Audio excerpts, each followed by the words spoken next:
channel, I have talked a lot about severe weather events in the past, mainly stories involving tornado warnings. Which makes sense. After all, I live in Illinois, and while depending on which map you're using it may or may not be in Tornado Alley, we get our fair share of tornadoes. Despite this, however, having lived here all my life, while I have been under multiple tornado warnings in the past, my hometown has never actually been hit by one, as every tornado warning we've ever gotten had either no confirmed touchdown, or the touchdown was too far away to threaten my hometown directly.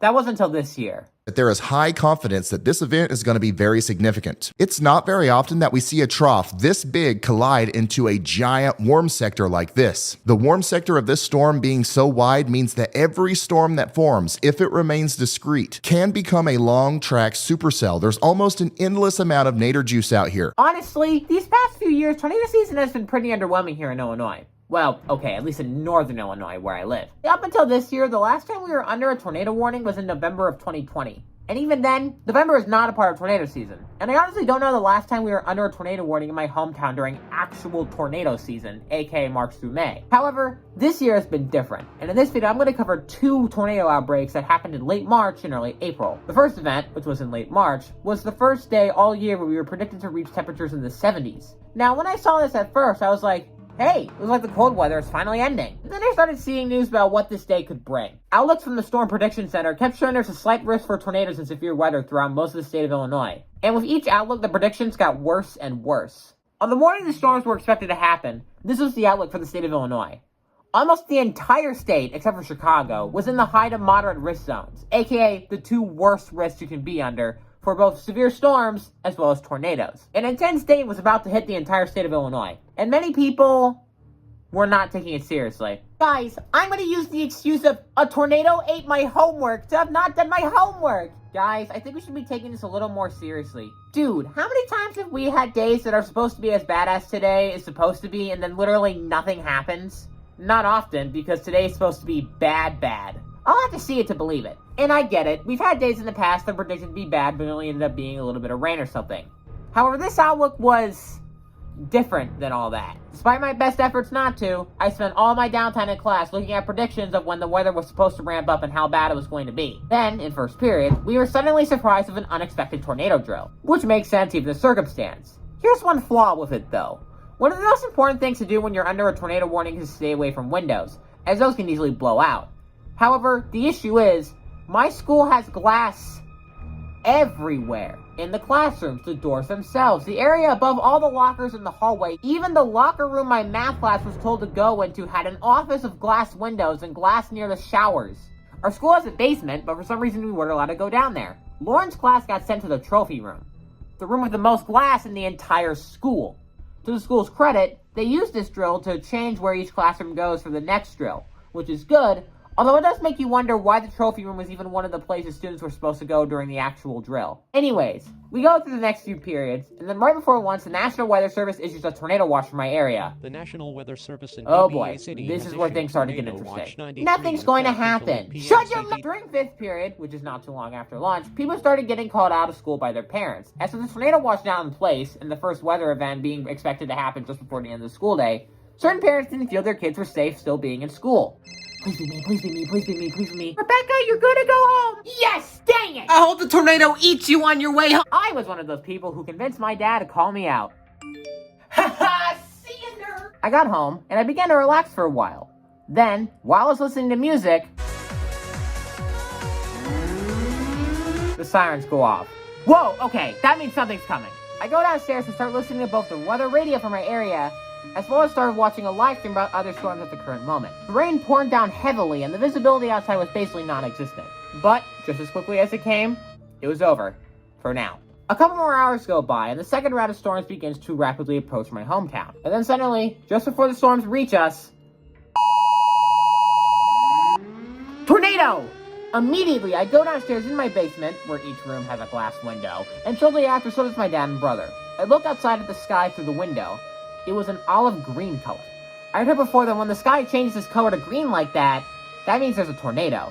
Whether that's true, I'm not really sure of. But it did worry me a little bit. The rain comes down hard for a while, and I keep up to date by listening to the NOAA weather radio and watching those live streams I mentioned earlier. Multiple other tornado warnings sprung up in the counties to my north and south. It was so nerve-wracking. But eventually, the rain slowed down and the warning eventually expired.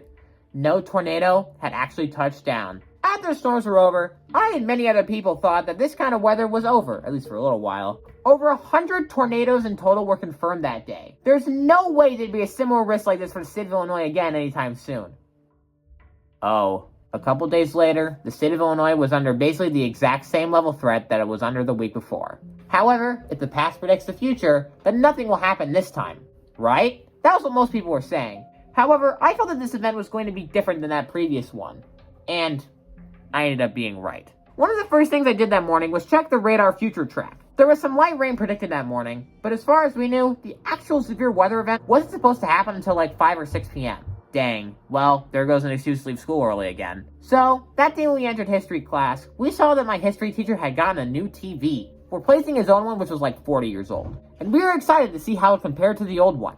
We started watching a movie about the Battle of Midway, and we quickly realized how much better that TV was compared to the old one, as the room wouldn't shake when a loud noise would occur like it did with the old TV. However, we didn't have to worry about that sound anymore. About halfway through the class, we had to worry about a new sound, which wasn't from the TV.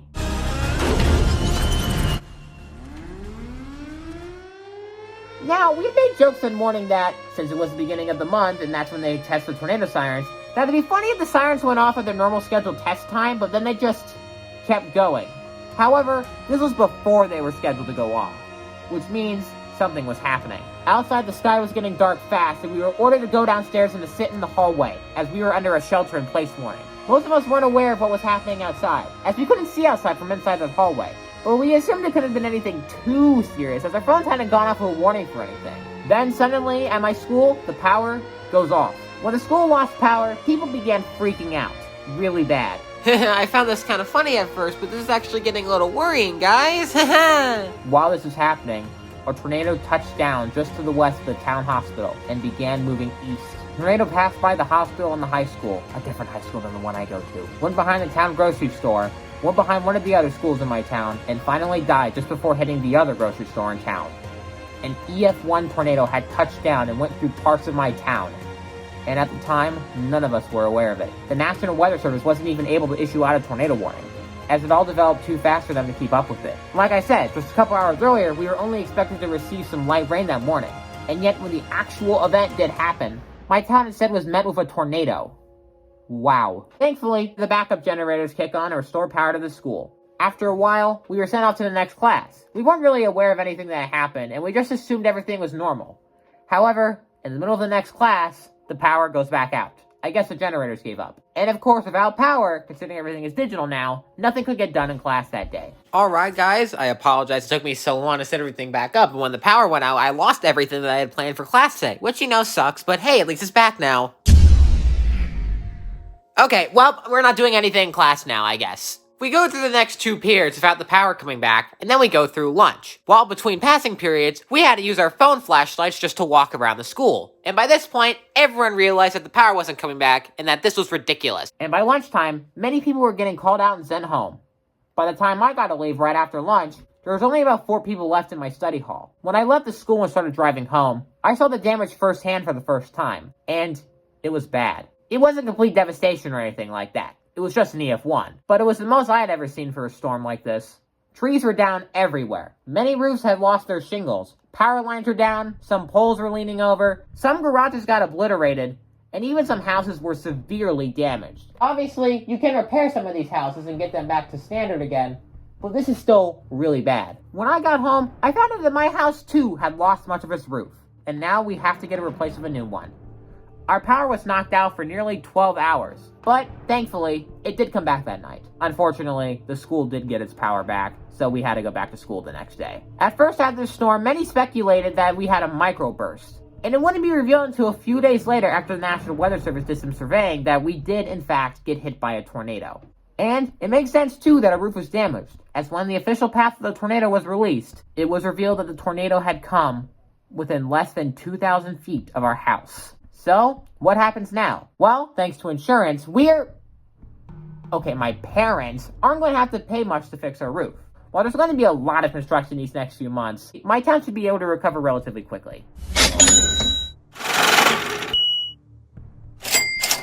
All in all, I want this video to serve as a lesson. When you're under a threat for severe weather, take it seriously. We were lucky that the tornado that did touch down was only an EF1. Imagine what it would have caused if it was, say, an EF3 or an EF4. And I hope all of you not in Tornado Alley are listening to this too. You may think you're safe, but with climate change, anything can happen. As proven when a tornado touched down in Los Angeles recently. Have a designated safe space in your home in case something ever does happen. And don't go storm chasing unless you're trained for it. So yeah, thanks for watching.